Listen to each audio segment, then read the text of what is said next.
इमरान खान साहब की तकरीर, जनरल बाजवा को गद्दार कहा और फिर से उनके ऊपर तनकीद की। आयला मलिक ने ऑडियो लीक होने के बाद खामोशी तोड़ दी। किसके ऊपर उन्होंने इल्ज़ाम लगाया? जबकि परवेज़ इलाही साहब 2023 तक वही वज़ीर आला रहेंगे, मगर कैसे रहेंगे? पंजाब में सब कुछ परवेज़ इलाही की मर्जी से हो रहा है और ये गेम कैसे फिक्स है? वज़ीर आला को डी नोटिफाई करने का नोटिफिकेशन किसने रुकवाया, क्यों रुकवाया? इसकी अंदरूनी कहानी आपको बताएंगे। परवेज़ इलाही के रवैये के बाद तहरीक इंसाफ अब केपी के असेंबली तहलील करने से भी हिचकिचाहट महसूस कर रही है। ऐसा क्यों है जबकि आसिफ जरदारी हमजा शहबाज पर राजी? आज हम इन नुकात के ऊपर आपसे बात करेंगे। अस्सलाम वालेकुम, आप देख रहे हैं गोरखधंधा, अबरार कुरैशी आपसे महातुब। आज का पहला मौजू ये होगा कि इमरान खान साहब ने तकरीर की चंद दिनों के बाद। इससे कबल जब उन्होंने तकरीर की तो उनकी कुछ ऑडियोज़ लीक हुई, फिर सुना वीडियो भी हुई और उन्होंने इसके ऊपर तो बात ना की। लेकिन असद उमर से सहाफ़ियों ने दौरान प्रेस कॉन्फ्रेंस आज सवालात ज़रूर पूछे और इमरान खान साहब ने तकरीर करते हुए जिस बात की उनको धमकी दी गई थी, जिससे उनको रोकने की कोशिश की गई थी, फिर से उन्होंने कहा, अरशद शरीफ का जुमला रिपीट किया, वो कौन था, और फिर उन्होंने बाजवा साहब को गद्दार करार दिया और बाजवा साहब के ऊपर तनकीद की।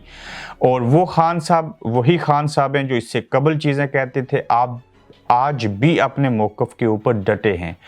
जो ऑडियो आई थी उसके बाद ज़रूरी था कि इसके ऊपर रद्द-ए-अमल आए, और किसका आए? जिस आयला मलिक की ऑडियो दिखाएगी, तस्वीर लगाएगी, उनका पुराना दुनिया टीवी के ऊपर इमरान खान साहब के साथ इंटरव्यू भी दोबारा से नशर किया गया सोशल मीडिया के ऊपर। और आयला मलिक ने ट्वीट करते हुए ये कहा है कि मेरी जो ऑडियो लीक की गई है इमरान खान के साथ, ये नून लीग की साजिश है। ताहम उन्होंने ये नहीं कहा ये असली हैं या नकली हैं, लेकिन आयला मलिक का उसके ऊपर रद्द-ए-अमल ज़रूर आया। अब पंजाब के अंदर कैसे सारा गेम जो है वो फिक्स है और परवेज़ इलाही साहब की मर्ज़ी के मुताबिक सारी चीज़ें हो रही हैं। इसके ऊपर बात करते हुए आपको बताऊं कि हुकूमती वज़रा और परवेज़ इलाही ने मामलात को तय करने के लिए खुफिया मुलाकातें की हैं। किसके साथ?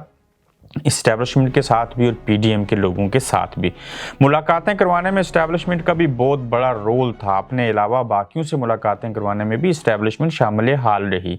इस्टेब्लिशमेंट चाहती है कि मामलात इसी तरह चलते रहें, बगाड़ पैदा होता रहे, सियासतदान नालायक साबित होते रहें, हम अपने हिस्से की गेम खेलते रहें और पंजाब में जो कुछ हो रहा है वो परवेज़ इलाही की मर्जी से ही हो रहा है। चूँकि परवेज़ इलाही इस्टेब्लिशमेंट के बंदे हैं और परवेज़ इलाही और नून लीग आपस में मिले हुए हैं और ये एक ही टीम है, यानी कि एक ही तस्वीर के दो रुख हैं। और पीडीएम को कोई आर महसूस नहीं होगी अगर परवेज़ इलाही साहब वज़ीर आला रहते हैं और उसके बदले में बेशक इमरान खान को जितना मर्जी नुकसान हो, बेशक उनका कोई भी बंदा वज़ीर आला ना बने और असेंबलियाँ नहीं टूटनी चाहिए और मुल्क के अंदर और हालात नहीं होने चाहिए। चूँकि यहाँ पे दिखाया कुछ और जाता है, होता कुछ और है। धमकी ये थी कि डी नोटिफाई करेंगे, उससे बड़ी धमकी ये थी कि गवर्नर राज लगेगा, लेकिन कुछ भी ना हुआ। अब ये वज़ीर आला को किसने डी नोटिफाई करने से रोका और ये अंदर की कहानी क्या है आप देखिए। दुश्मन का दुश्मन दोस्त होता है, ये जुमला सच साबित हुआ। और परवेज़ इलाही को डी नोटिफाई होने से जो पहले से तैयार था, नोटिफिकेशन लिख दिया था, गवर्नर के दस्तखत हो चुके थे, उसके बावजूद दस्तखत शुदा और तैयार हुआ नोटिफिकेशन गवर्नर हाउस से ये डी नोटिफिकेशन जारी होने वाला था कि अचानक ये नोटिफिकेशन नून लीग के सीनियर रहनुमाओं की तरफ से रुकवा दिया गया। खासकर इसमें मियां नवाज शरीफ साहब से लेके मरियम साहिबा से लेके शहबाज शरीफ और बाकी नून लीग की क़यादत इसमें शामिल हाल है। ताहम जरदारी साहब ज़रूर चाहते थे कि कुछ ऐसा हो जाए कि नून को भी नुकसान हो, तहरीक इंसाफ को तो होगा ही। चूँकि इस्टेब्लिशमेंट के साथ मैं मिलके परवेज़ इलाही को रजामंद करके या वो ना भी हूँ तो मैं कोई अपना बंदा या इसी तरह की गेम खेलूँ और लोगों की खरीद व फरोख्त करके या जैसे कैसे भी हो मैं चीज़ों को अपनी हद तक ले आऊँ।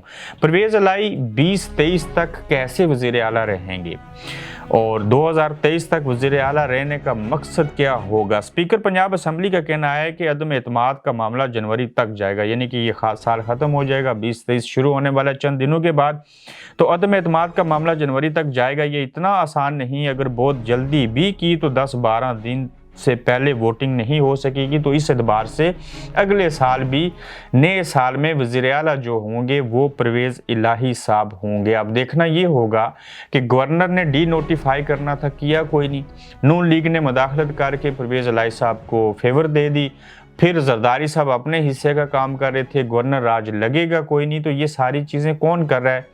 نہ پرویز الہی کے اختیار میں ہے، نہ عمران کے اختیار میں ہے، نہ پیپلز پارٹی کے آصف زرداری صاحب کے اختیار میں ہے، نہ نون لیگ کے اختیار میں، یہ اسٹیبلشمنٹ کے اختیار میں ہے۔ وہ جو چاہیں گے، جیسے چاہیں گے ویسے ہی چیزیں ہوں گی، اور یہی وجہ ہے کہ اس ملک کے اندر کوئی بھی معاملہ حل نہ ہو تو جیسے ہم مچھلی کا شکار کرنے کے لیے دریا میں، ڈیم کنارے، نہر پہ جایا کرتے تھے، ڈوری پھینکتے تھے، بڑی دیر انتظار کرتے تھے، اس کے ساتھ تھوڑا سا کھانا بھی لگا ہوتا تھا، اور جب مچھلی آتی تھی تو اس کو کھینچ کے اپنے پاس لے کے آتے تھے، گھر پہ لے کے گئے، گھی ڈالا کڑھائی میں اور اس کو تل کے کھا لیا۔ اب اسی طرح جب قانونی اور آئینی پیچیدگیاں ہوتی ہیں تو یہ اسٹیبلشمنٹ ڈوری کھینچتے کھینچتے اس معاملے کو عدالت میں لے کے جاتے ہیں، اور جج صاحب کو کہتے ہیں حاضر ہو جائیے، اور یہ فیصلہ کب کرنا ہے، کیسے کرنا ہے، کیا فیصلہ کرنا ہے، یہ لیجیے آپ، گیم آپ کے پاس آ گئی۔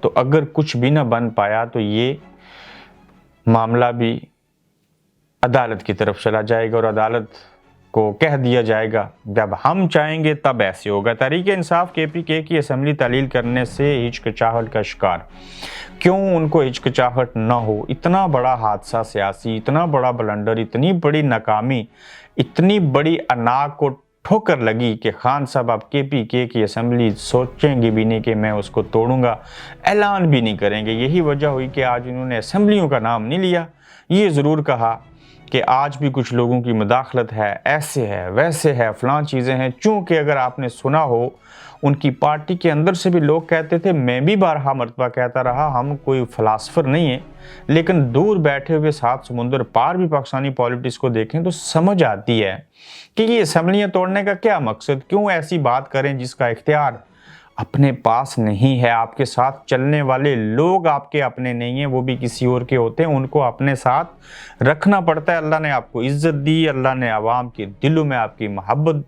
ڈال دی، عوام آپ کو سمجھ گئے جو باشعور تھے، تو کیوں نہ انہی عوام کو ساتھ رکھتے ہوئے ان کی طاقت سے کچھ چیز کی جائے، بجائے اس کے کہ جو اپنے ساتھ ہیں ان کے اوپر امتحان کوئی آزمائش ڈال دی جائے اور اس کے اندر آپ ناکام ہو جائیں، اور جب ناکامی ہو تو اس کو سیاسی ناکامی کہتے ہیں۔ ذاتی نقصان کسی کا کچھ نہیں ہوتا، آپ کے ذات کے گناہ بھی جو ہیں قبر میں آپ جواب دہ ہیں، لیکن جب آپ قوم کے رہنما نمائندے بنتے ہیں تو قوم کی بہتری کے لیے قوم کے ساتھ مل کے اور قوم کے نمائندوں کے ساتھ مل جل کے آگے چلا جاتا ہے، اور جب ایک طرف ریاست کے ساتھ آپ ٹکرائیں، اسٹیبلشمنٹ کے ساتھ ٹکرائیں، تو ایسے عمل کے دوران آپ کو زیادہ حکمت کے ساتھ کام کرنا پڑتا ہے۔ ہمارے نبی نے بھی ہر کام تبلیغ سے لے کے دین کی اور باقی چیزیں جتنی تھی ذاتی زندگی میں، وہ حکمت سے کام کیا، صبر سے کام کیا، جلد بازی کے فیصلے اور بغیر مشاورت کے کبھی بھی فیصلہ نہیں کرنا چاہیے۔ جب وحی بھی نازل ہوتی تھی، ساری چیزیں ہوتی تھی، تو ہمارے نبی کریم صلی اللہ علیہ وسلم اپنی اہلیہ سے بھی مشورہ کیا کرتے تھے، اور بے شمار چیزوں کے اندر ایسے ہوتا تھا۔ تو خان صاحب آپ مشاورت کے عمل کو مزید تیز بھی کریں اور اس کو بڑھائیں بھی، اور اس کا اضافہ کیجیے اس کے اندر۔ آپ کی پارٹی کے اندر بڑے بڑے اچھے لوگ ہیں، آپ علی محمد خان سے بھی مشورہ کیا کریں، شاہ محمود قریشی سے بھی پوچھ لیا کریں، پرویز خٹک بھلے اسٹیبلشمنٹ کے بندے، ان کی بھی تھوڑی سی سن لیا کریں، اور مشاورت کے بغیر جب فیصلے کریں گے تو یہ پنجاب اسمبلی جیسے حادثات آپ کو دیکھنے کو سننے کو ملیں گے۔ تحریک انصاف فی الحال KPK کی اسمبلی بھی تعلیل کرنے سے قاصر ہے، اور کیونکہ تحریک انصاف کو اندرونی مزاحمت کے ساتھ یہ خدشہ ہے کہ اگر KPK اسمبلی توڑ دی اور پنجاب نہ توڑی تو ہم کدھر کھڑے ہوں گے، یہ تو سوال ہے۔ ظاہر ہے پنجاب کی اسمبلی تو آپ نہیں ٹوٹے گی، یہ اگر آپ نہ توڑ سکے اور وہاں کی توڑ دی تو اس کا تو کوئی سیاسی طور پہ فائدہ بھی نہیں ہے۔ فائدہ تو تب ہوگا کہ جب آپ کو لگے کہ ہم دونوں اسمبلیاں توڑیں گے اور ملک کے 75% جو علاقہ ہے یا 65% اس میں الیکشن ہوں گے، پھر تو کسی کے سر کے اوپر جوں تو رینگے گی۔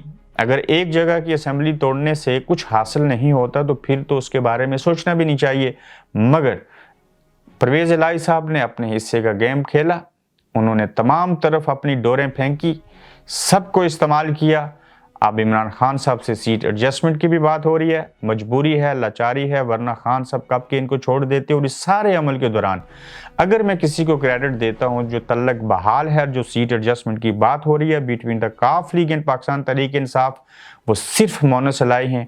ज़हीन आदमी मुस्तकबिल की सियासत को समझता है, उनको पता है कि हमें खान साहब के साथ चलने में सियासी फ़ायदा भी है, और वो ज़ाती नोयत में भी बाकी तमाम पार्टीज़ की बानिस्बत जो सियासी क़यादत है वो इमरान खान को ज़ाती तौर पे पसंद करते हैं, और वो अब्बा को भी कहते हैं कि आप इन्हीं के साथ चलें।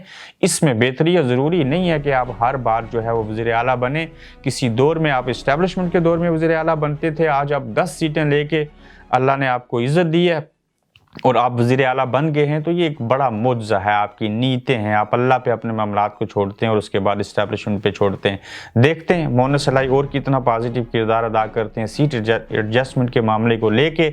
बाकी चीज़ों को देखते हुए अब असेंबली तो नहीं टूटेगी, लेकिन काफ लीग और तहरीक इंसाफ का साथ टूटेगा या नहीं, ये देखने वाली बात होगी। अपना फीडबैक दीजिएगा, पेज को ज़रूर फॉलो कीजिएगा, अपना ख्याल रखिएगा, और फिर आपसे दोबारा नए एपिसोड में मुलाकात होगी। तब तक के लिए अल्लाह हाफिज़। आप देख रहे हैं गोरखधंधा अब्रार कुरैशी के साथ।